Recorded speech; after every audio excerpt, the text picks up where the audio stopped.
Okay, so I wanted to kind of cover licensure in the mental health field. It can be a little bit confusing. I oftentimes explain this to clients as well, so they can understand the differences between the different professionals and kind of what services each professional is going to offer versus another. Some of them are very similar, and the services will be very similar, and some are slightly different. So we're going to cover some of that with this little discussion. So first of all, a licensed clinical social worker and a licensed professional counselor. Again, those terms are going to be defined by your state licensing boards, so they might be slightly different between different states. So in Kentucky, I'm a licensed professional clinical counselor, an LPCC. I also have an S behind that, which means I can supervise people. So a licensed clinical social worker has a very similar educational background. They have to have a master's degree to be a licensed clinical social worker at a licensed independent licensure level. There is a master's or a bachelor's degree, but that kind of social worker doesn't have the licensed clinical social worker title.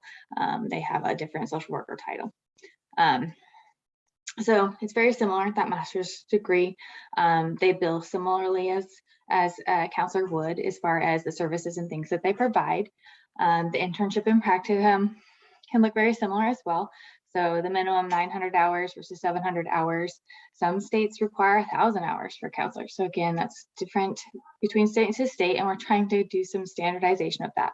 There is an accrediting body. So what that means is they have educational standards for those courses that you take. So there is certain requirements that you will have to have classes in certain things. So like counseling theories is one, right?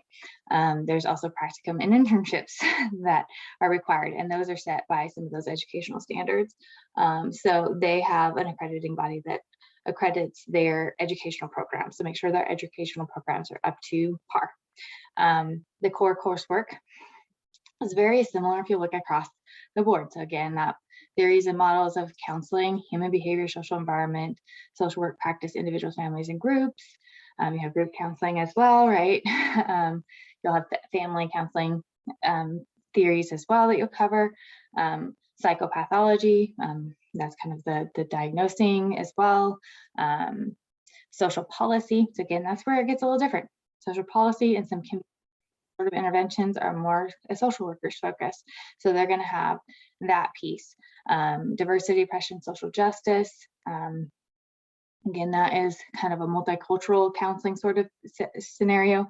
Again, that is not necessarily as prevalent as possibly in a social work program. So you can see there's slight differences, but we are going to cover a lot of the same sorts of things, trauma and abuse.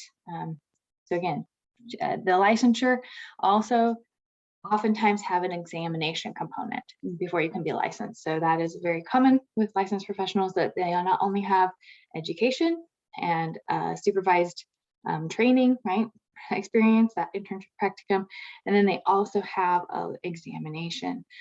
So there's the different examinations that social workers can take versus licensed professional counselors. But again, you have that similar examination. And then after you pass that, or somewhere along the line, as you begin practicing in that field, you are also going to be supervised. So again, there's that piece of supervised practice and mentors kind of assigned to you, and that mentorship is really important in licensed professionals. Like a medical doctor would have a residency, right? So there's that piece of supervised experience that comes with that licensure requirement as well. So again, you have education, you have your supervised experience, and you have an examination. Those things are really key for any licensed professional. So again, looking at the difference between a clinical psychologist and a licensed professional counselor, there are going to be some slight differences here as well. So this is specifically the terminology, a PsyD or a psychology, a clinical psychologist. So they tend to focus a little bit more on the clinical practice or the counseling practice of psychology versus the assessment practice or the research practice. A lot of psychologists go into research as well. So you may go from a bachelor's degree straight into a doctorate program. Some of them are master's level, then into a PhD. So it could be 4 to 5 years of graduate work total. So it can be a little bit lengthier to get to that level where you can be licensed. So there is a internship period as well, 1 to 2 years, that's required. And then you have The emphasis again is on clinical practice, emphasis on psychological assessment versus like research. The educational standards is again the APA, Commission of Accreditation. So that's a licensure body that makes sure their education programs are quality. So that's a review process that they go in to make sure that they have quality programs and coursework is covering the right content and things, and that their professors are knowledgeable in the things that they are supposed to be knowledgeable in. There's also that exam. So there's a licensure exam for professional practice for psychology there as well. And again, they have that supervised experience. So it's very similar to the counselor. The coursework, it will be slightly different because they have that psychological assessment piece that they emphasize in. So they would have a little bit more background in some of those standardized assessments that they would be using. Whereas a master's level counselor can oftentimes not administer those assessments because they require a PhD or a PsyD doctoral level clinician in order to administer them. And you also oftentimes have to have specific training in those different assessments that are those standardized assessments that psychologists use in order to use them, to have like be certified in that particular assessment. So even all psychologists are not the same. So some have the certification to assess for autism and some may not, for example. So again, somewhat similar, but somewhat different. They kind of specialize more in assessment. That's how I usually explain that to clients. But they can do a lot of that same counseling sort of approaches and interventions as well. So another thing that I like to point out is the difference between someone who is licensed to do counseling and someone who is not. So oftentimes you'll see, particularly now online, people are becoming life coaches or peer support specialists or wellness coaches and things like that. There is no regulations for this necessarily. There are some certifications. So there are some certification programs. You can become a wellness coach and a certified wellness coach or certified health coach, but nobody licenses them. So there's no oversight as far as who's trained and who's not trained and what certification programs are quality and which ones are not. So there's no standardization and there's no oversight. So you don't really know what you're getting unless you really look into everything that that particular wellness coach or life coach person is doing. Having said that, that doesn't mean, for example, that a professional counselor can also be a life coach.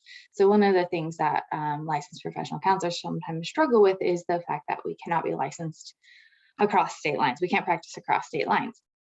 We are working on getting that that national licensure, right? That is a slow process.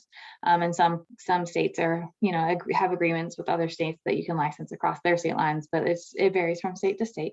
So one of the things that I've seen licensed professional counselors do is also have a life coaching business on the side so that they can do services that are very counseling like, but bill it under a life coach and have that informed consent that they're practicing as a life coach.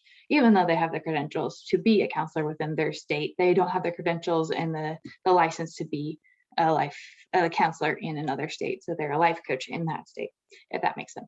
So you want to definitely understand the difference so you can explain that to your clients and so you can make the right choices for yourself as a professional as well. So that wraps that up. If you have any questions or concerns about kind of how you would like go about choosing a field and kind of what the pros and cons of each of those are, definitely reach out to people that are in the field so that you can kind of get that insider view of which is going to be a good fit for you and which approach is going to be a good fit for you as far as your own professional development.